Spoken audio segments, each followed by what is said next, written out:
What's up guys, welcome to Vintage Genetics, where it is all about classic bodybuilding. And today I want to show you a technique that will actually save your knees, or at least reduce the pain in your knees when training the legs.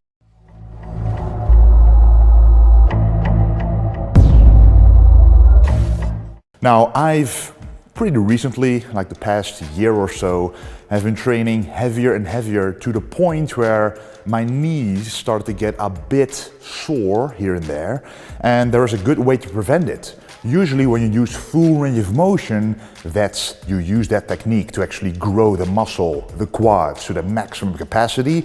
If you do that, the lower you go, the more tension there will be on the joints. Yes, the muscle will be fully stretched, but the most tension will also go to the joint itself. So there's a technique to actually solve that, to reduce the pain on the joints, which is what we want, so we can actually keep on training without having to worry about the joints as much. So we're gonna apply that technique to the hex squat. Let's do it. Right, so we're at the top of the hex squat right here. Now, how do we achieve full range of motion on this hex squat, so going all the way down without actually feeling the pain at the bottom? One way to do so is with the use of resistance bands. If you've ever heard of reverse hex squats, you know exactly what I mean. You attach the bands to the hex squat, which allows the band to stretch out the further down you go, and the more stretches on this band, the more resistance it will actually give and allow you to have less stress on the knees at the bottom and the exact stress of the weight you put on the hex squat at the very top. So at the very top you don't feel any different at all. The further down you go, the less tension will be on the knees, which will make the entire range of motion very possible and a lot more simple to actually adhere to. I see a lot of people go to parallel and stop and go all the way up, probably because they're scared of injuring or hurting their joints.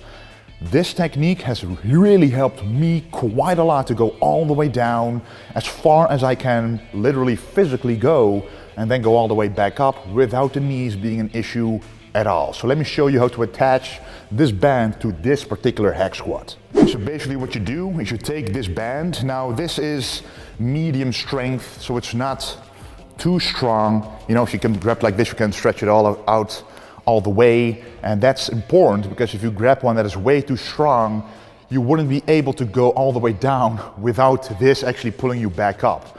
You want it to be a little bit of help, but that actually help you put the weight back up without you doing anything at the bottom, because then the whole idea of full range of motion is lost, because you do want tension on the stretched part of the range of motion, because otherwise the muscle growth at that part of the range of motion doesn't occur, and that's not what we want. So let me show you how to do this. So the first thing you want to do is double this up. So if you attach it like this, there won't be any tension because it's this long, and only when it stretches beyond this point you will get actually any help from the band.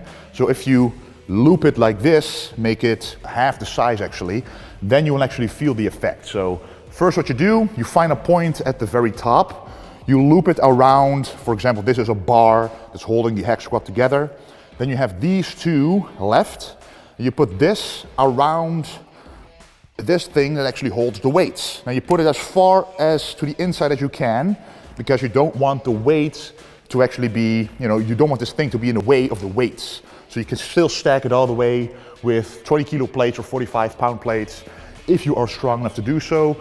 Let me apply it to the other side as well and show you the end result.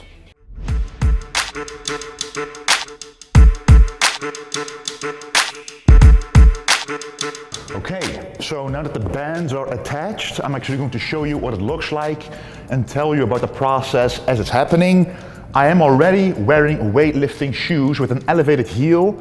I'm quite a tall person, above 6'2", which makes it more difficult to reach full range of motion regardless, because my ankle flexibility isn't that great. So wearing shoes like this, even on a machine like a hex squat, really does help me.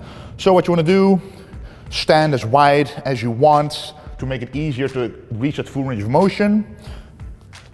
Here you can already feel, you don't feel anything right now, but as you go down, you can feel the tension reducing, and at the very bottom, you can feel a nice spring right here.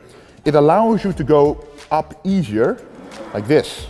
Here it feels more difficult. As you go down, it feels easier and easier. So here, the tension on the knees is minimal.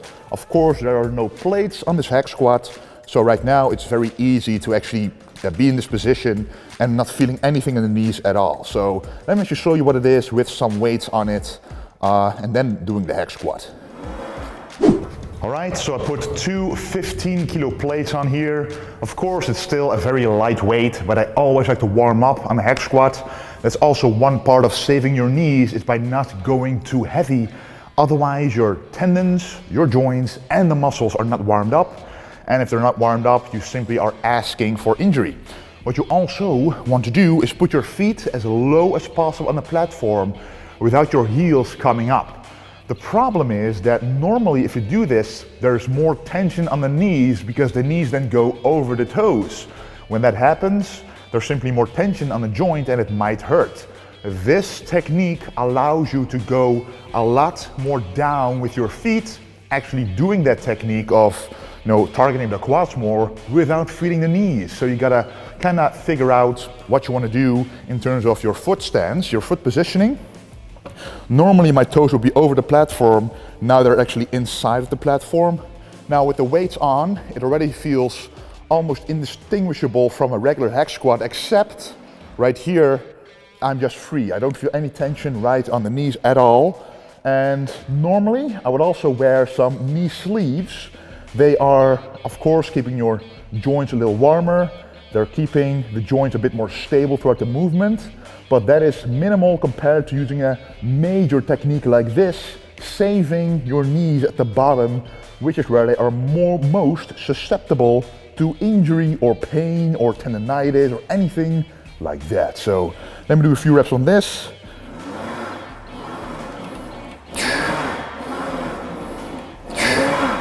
And you can actually see how deep I can go. This is literally, I can't go deeper physically because my calf and my hamstring are touching each other.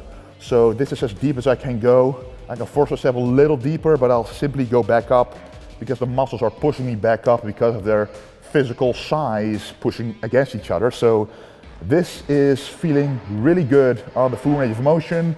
Don't feel any pain or any discomfort in the knees, which is what you want.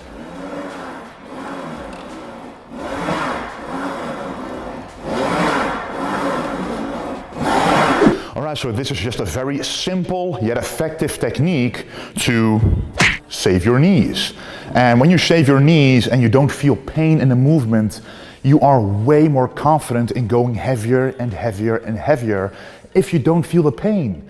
On this hex squat, I already achieved a 40 to 50 kilo improvement compared to when I didn't use this technique. Now, at the same time, when you're using those bands, of course the weight at the bottom will be lighter than if you didn't use the bands. But if it at the same time saves your knees, why? But it doesn't matter, because I can still go to failure on a given weight. And normally I would go to failure on a heavier weight in total because you don't use the bands, but you hurt your knees at the same time. So now I can put on an additional plate, and that makes it an average as heavy as without a plate added and without the bands. But it actually will bring me to failure without the knees going to failure themselves. And that's what you want to avoid when you are a bodybuilder, especially when you want to go as deep as possible in terms of your workouts, go hardcore without the pain to create as much muscle growth as you possibly can. Anyway, you can use this technique on a Smith machine as well, which is right here. You can use the exact same technique and even do it on a Smith machine bench press, for example. So if you have shoulder issues or pec issues at the very bottom, you can also use that. But what you shouldn't do is think you can actually do that weight without the bands, because the bands do make it easier, but it's not about the weight with bodybuilding, it's about the feeling in the muscle. What you don't want to feel is your joints, what you do want to feel is the muscle being killed, only to be resurrected again the next time stronger. Anyway guys, thank you for watching. Hope this helped. A lot more of this is coming to the channel, and don't forget to stay golden.